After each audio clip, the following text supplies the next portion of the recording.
¿Qué tal, hermanos? ¿Cómo están? Pues hoy comenzamos con el último capítulo número 5, y hoy es el último capítulo de la primera carta de Pedro.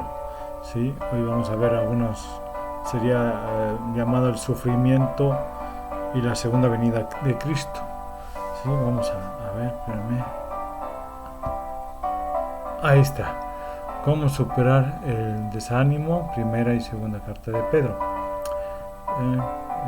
Voy a poner otra vez la cámara.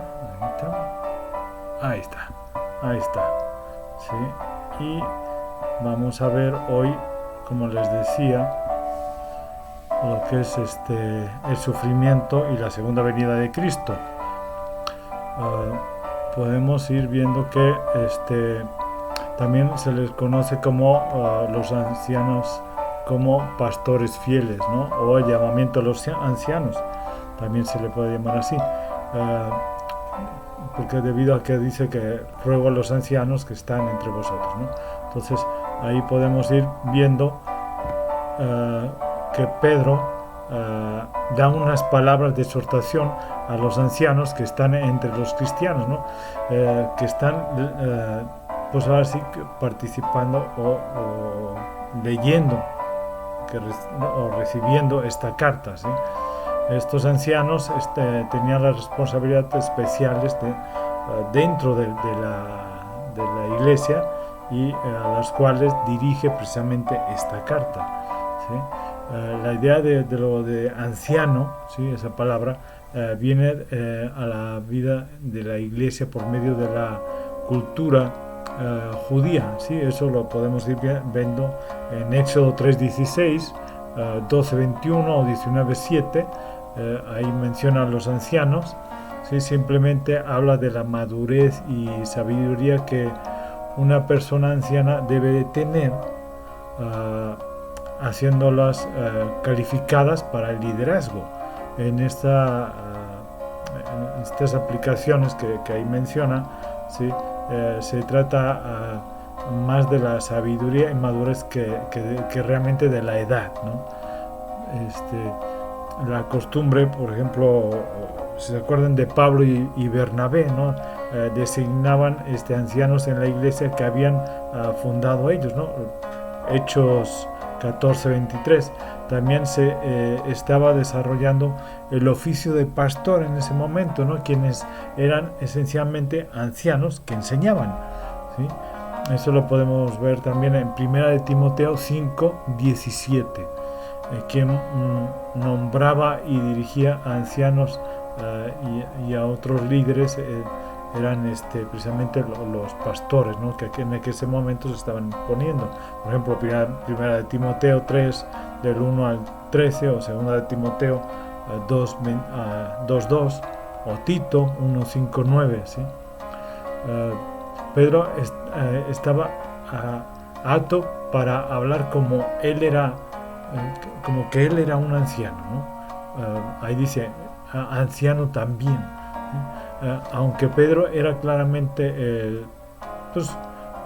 uno de los apóstoles, de los 12 apóstoles, nunca afirmó ningún privilegio o mucho menos algo especial como para llamarle papa, ¿no? Realmente en ningún motivo ni en ninguna parte de la iglesia primitiva es mencionado como tal.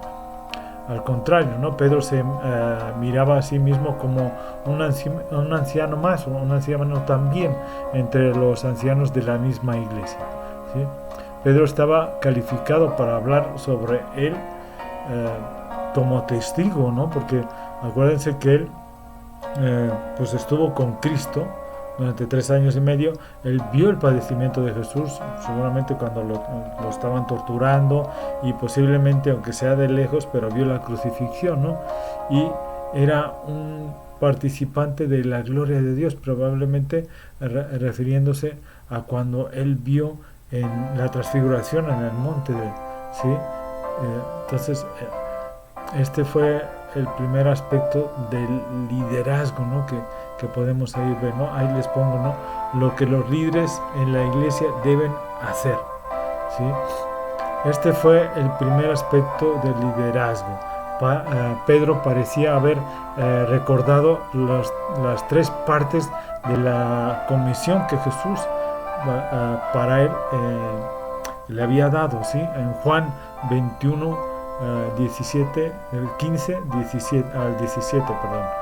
En este pasaje Jesús le dijo a Pedro que demostrara su amor por sus alimentados y apacentar a sus ovejas. ¿Sí se acuerdan, no? Que dice: Pedro, ¿me amas? Apacienta mis ovejas, cuida mis ovejas, apaciéntalas, ¿no? ¿Sí se acuerdan, no? Eso lo vemos en Juan 21, del 15 al 17. Pedro tenía el trabajo de ser pastor también. Podría ser entendido como el ser un cuidador, ¿sí? O una especie de como de capataz, ¿no? Que cuida, ¿no? Que es un líder que protege a la iglesia, que está supervisando a la iglesia, ¿sí? Alguien que no sé, que vela por la iglesia, que es como un gerente, un supervisor, ¿no? Hechos 20, 28, ahí nos dice: por tanto, mirad por vosotros y por todo el rebaño que en el Espíritu Santo os ha puesto por obispos, para apacentar la iglesia del Señor, el cual él ganó por su propia sangre. También lo podemos ver en 1 Timoteo 3, 1, 2 y Tito 1, 7. Ahí vemos también que habla de los obispos, el que desea obispado, buena cosa desea, ¿sí? Ser hombre de una sola mujer, no dado al vino, todo eso, ¿no? Ahí lo menciona en estos dos pasajes que les acabo de comentar. Los pastores, vemos ahí que también a partir de ahí nos dice varias cosas, ¿no? Los pastores no debían de hacer su trabajo por fuerza, o sea, no se les tenía que imponer, como si fueran, porque entonces son como si fueran forzados a hacer un trabajo que en realidad odian, ¿sí? Sino que deben de servir al Dios y a su pueblo voluntariamente, de corazón, ¿no? Que como que si no pueden amar a las ovejas y que no pueden servir, ¿eh? También nos dice ahí: tampoco los pastores no deberían de hacer su trabajo por ganancia deshonesta, ¿sí? Ay, espérame. Ahí está. Ahí les puse el versículo, perdón, ya me estaba yo atrasando. Ahí, versículo y ganancia deshonesta, ¿sí? La ganancia deshonesta porque era un motivo para servir como pastores, ¿sí? Al contrario, o sea, ellos no debían desear el dinero, ¿no? Irse por el dinero, que actualmente pasa muchísimo todo esto, ¿no? Que realmente forzan a la grey, a las ovejas, a dar y dar y dar para ellos poderse enriquecer. ¿Cuántas iglesias no hemos visto así, no? Pero no es así. Ellos deben de servir con ánimo pronto, ¿no? Ánimo incondicional, dispuesto a servir sin importar la compensación financiera. ¿Sí? ¿Cuántos pastores no hay que ni siquiera reciben nada, que tienen que trabajar también porque no reciben ningún sustento realmente de lo que ellos, de su congregación, ¿no? Y entonces termina diciéndonos: los pastores no deberían de hacer su trabajo con señorío, porque las ovejas no les pertenecen. Las ovejas son del Señor, no de ellos. Ellas están en su cuidado, o sea, les es encomendado. Por lo contrario, ellos, los pastores, deben de servir como ejemplos a la grey, ¿sí? No como señorío de ellos. Recompensa a los líderes de la iglesia, ¿no? Entonces Pedro le recuerda que a los pastores de la iglesia que un día darán respuesta al príncipe de los pastores. O sea, se refiere a que ellos comparecerán ante el pastor y dirán, ahora sí que dirán, Señor, esto hice con tu iglesia, esto hizo con tus ovejas, esto hizo con la grey. Entonces darán cuentas acerca de ello, ¿no? ¿Sí? Lógicamente Cristo querrá saber qué es lo que hicieron con su iglesia, con sus ovejas. Entonces ellos van a responder por todo lo que hicieron, ¿no? Bueno o malo, no sabemos, ¿no? A los pastores fieles, a los pastores fieles se les promete ahí en la carta una corona incorruptible de gloria, pero no como la corona de las hojas que se les daban a los campeones olímpicos antiguos, ¿no? Que eran las hojas de laurel. No, esta corona es incorruptible, ¿sí? Seguimos ahí. El sufrimiento produce unidad y paciencia. Pedro, conforme a estas palabras, ¿sí? Comenzó a decirles que de humildad que debían de comenzar con humildad con los jóvenes, ¿sí? Vemos ahí que habla un poco de igualdad, ¿no? En constante debían de tener una constante con los ancianos a los cuales se habían dirigido, no había que dirigirse, ¿sí? A ver si me doy a entender. Pablo dirige esta carta a los ancianos comentándoles que debían de también ser humildes con los jóvenes, no ser orgullosos por encima de ellos, ¿no? ¿Por qué? Porque si no, no podían enseñar a los jóvenes a que también tuvieran ellos humildad hacia ellos o respeto hacia ellos, ¿sí? Y entonces él les dice, deben de ser humildes para que los jóvenes los tomen como ejemplo y puedan dirigirse también a ustedes con humildad. Pero se dio cuenta prontamente que esto era una aplicación para todos realmente, ¿no? Esta palabra de ser sumisos unos a otros, ¿no? Esa es la palabra que usa él, ¿no? Revestidos de humildad, o sea, que tanto los ancianos deben de ser humildes como los jóvenes deben de ser humildes para tener una interacción especial entre ellos, ¿sí? Y poder ver a los ancianos como ejemplo, y los jóvenes también pueden ser ejemplo para los mismos ancianos, y aprender los ancianos de los jóvenes como los jóvenes de los ancianos, y así permear hacia el resto de la iglesia y hacia el resto de los no creyentes, para que puedan convertirse a creyentes, ¿sí? A ser creyentes. La humildad es demostrada por medio de la sumisión, ¿sí? Es la habilidad de guardar alegremente nuestra propia agenda para Dios, aun si la agenda de Dios es expresada por medio de otra persona, ¿sí? O sea, de los ancianos o de los jóvenes, ¿sí? Puede ser en cualquiera. Dios trabaja con cualquier persona, ¿no? Una promesa de humildades, ¿no? Permítame tantito.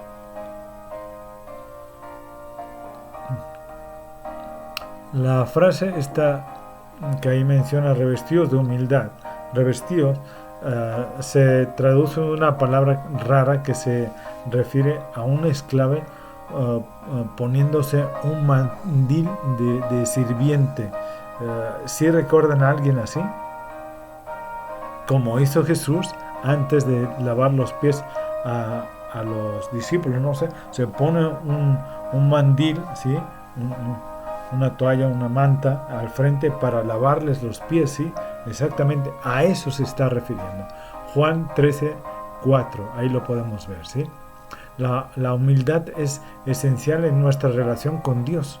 Si queremos caminar de la gracia de Dios, su favor, su favor inmerecido, que eso es la gracia de Dios hacia nosotros, entonces debemos de despojarnos de nuestro orgullo y ser humildes, no solo para Él, sino para con todos los demás. Dios nos tiene en un lugar, perdón, ando un poquito ronco. Si Dios nos tiene en un lugar de humildad en este momento, debemos de someternos al plan de Dios, a la voluntad de Dios, no Dios, ¿qué puedo hacer por ti? No. ¿Sí? Dios, ¿qué quieres que yo haga para ti?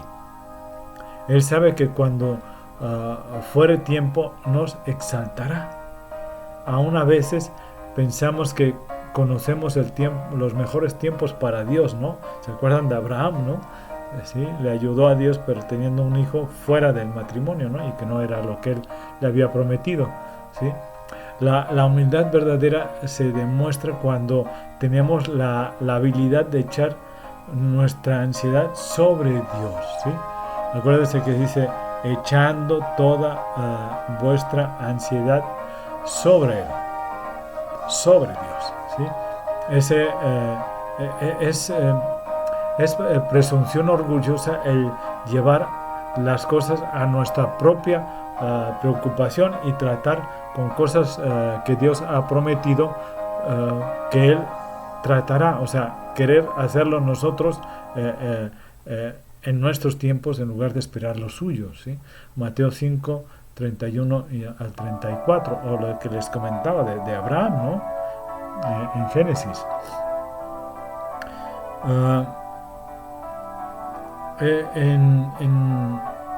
En sus mejores momentos, las religiones de la cultura griega podían imaginar a un Dios que era bueno, pero nunca llegaron a creer en un Dios que tuviera cuidado. Sus dioses de ellos nunca tenían cuidado de sus adoradores, sino que ellos tenían sus propios cuidados de ser dioses, ¿no? Entonces el Dios de la Biblia, el Dios que verdaderamente está en la Biblia, es un Dios que cuida de nosotros, cuida de ti, ¿sí? Entonces vemos ahí que estar vigilantes por Satanás, o sea, por el diablo, ¿sí? Pedro nos exhorta a tener la mente despejada, ¿no? Ser sobrios, ¿sí? Y alertas, velad, ¿sí? Porque Satanás aún no ha sido atado y registrado por 1000 años, o sea, restringido por 1000 años, ¿sí?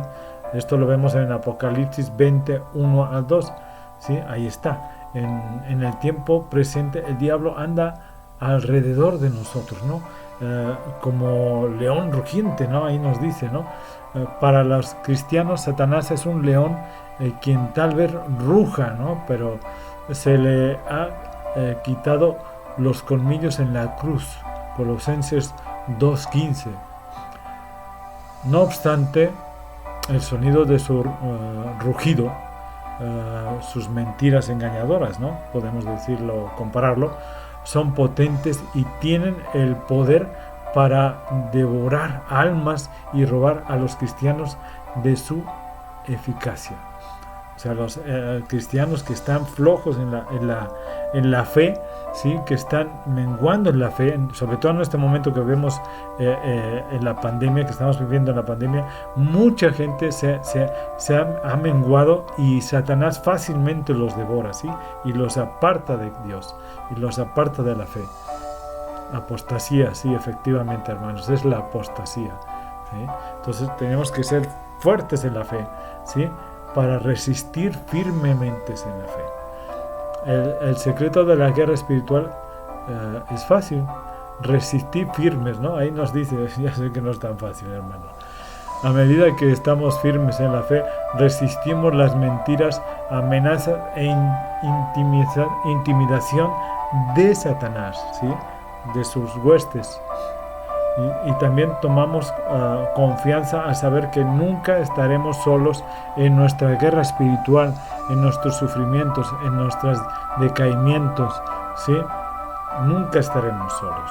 Nuestros hermanos y hermanas en Cristo han peleado y están peleando las mismas batallas que nosotros estamos peleando, ¿sí? Entonces, debemos de apoyarnos también unos con otros para salir adelante, ¿sí? Una oración para el fortalecimiento espiritual, ¿sí? Ahí vamos a ver ahorita esa oración que ahí me está mencionando, ¿no? Más el Dios de toda gracia, si se acuerdan, ¿no? Os perfeccione, afirme, fortalezca, establezca, ¿no? Ahí Pedro estaba consciente de que el sufrimiento y el peligro de los cristianos que enfrentan no solo puede concluir en una forma, en la oración. Él le pide a Dios que haga su trabajo de perfeccionar, afirmar, fortalecer y establecer, ¿sí? a nosotros como creyentes, como seguidores de Cristo, como discípulos de Cristo, como verdaderos creyentes en Cristo. A Él sea la gloria, el imperio por los siglos de los siglos. El Dios que puede hacer esta gran obra en nuestras vidas ciertamente es digno de alabarse, ¿sí? Ahorita vamos a hablar un poquito más de eso. Es digno de toda alabanza, de toda honra, de todo amor, de todo nuestro ser, ¿sí? Y vámonos a la conclusión de la carta, ¿no, hermanos? Ahí nos dice que Silvano pues es el que estaba escribiendo realmente, ¿no? Esta porción probablemente fue escrita por la misma mano de Pedro, pues él, de acuerdo con la costumbre de ese tiempo, había dedicado la mayor parte de la carta a Silvano. Este hombre Silvano probablemente era el mismo conocido como Silas, ¿sí? En muchas de las cartas de Pablo. Se cree, ¿no?, que era el mismo, Silas o Silvano, ¿de acuerdo? Y entonces posiblemente él había escrito toda la carta y al final Pedro nada más escribe esta parte. Es lo que se cree, ¿no? O sea, no se está seguro, pero se cree que Silvano realmente era el que escribió la carta de puño y letra, ¿sí? Lo que Pedro le estaba dictando. Pedro resumió su mensaje como una exhortación para entender y reconocer la verdadera gracia de Dios en la cual estáis, ¿no? Ahí nos dice eso. Entonces, no solo debemos de entender que es la gracia de Dios, sino que la gracia es el lugar presente en el cual estamos preparados ante Él. Es la única forma que podemos estar preparados ante Él, ¿sí? Entonces, al final ya nos dice la iglesia que está en Babilonia, ¿sí? Saludos y todo. Se refiere a una iglesia la cual en griego es femenino. Aparentemente Pedro estaba desde Babilonia, probablemente sea literal la ciudad de Babilonia, ¿no?, la cual existía en el tiempo de Pedro, no existía, o tal vez sea una simbolización, como les había dicho al principio de la carta, de Roma o de Jerusalén, ¿sí? Cuando vemos la introducción, ¿se acuerdan? Ahí lo vimos, que no se sabe si exactamente era Babilonia real, ¿sí?, o se referían a Roma o a Jerusalén, que pues realmente eran ciudades en que en el tiempo de Pedro, acuérdense que eran famosos por su perversión y religión espiritual pervertida, ¿no? Exactamente como la Babilonia antigua, ¿sí? Por eso luego se referían sobre todo a Roma, con este nombre.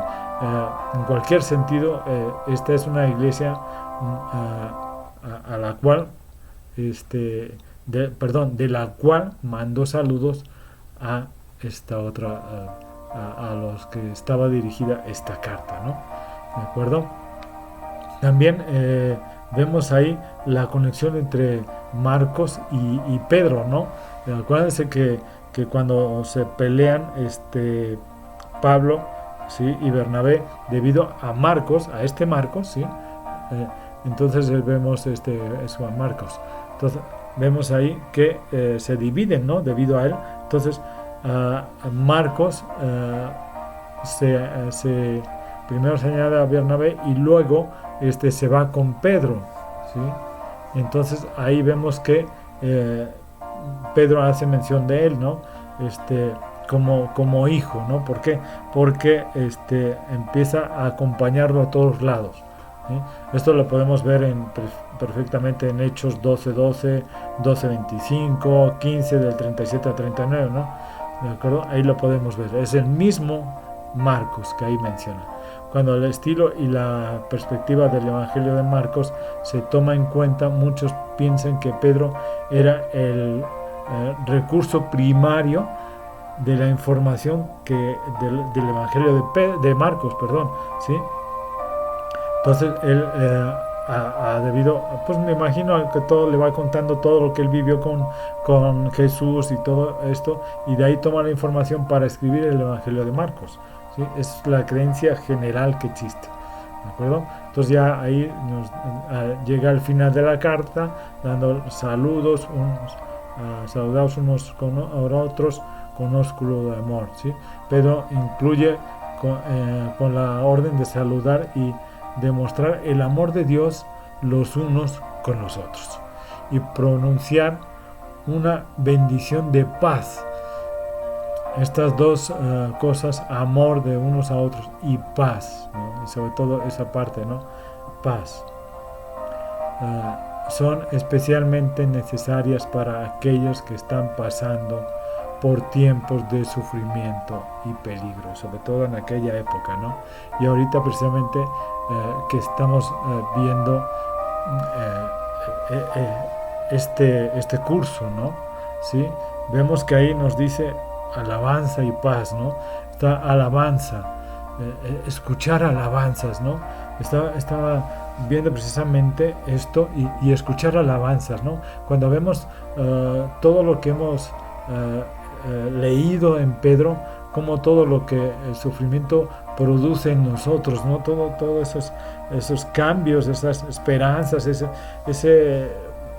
todo lo que nos ha dicho en Primera de Pedro, y podemos ver ahí al final, ¿sí?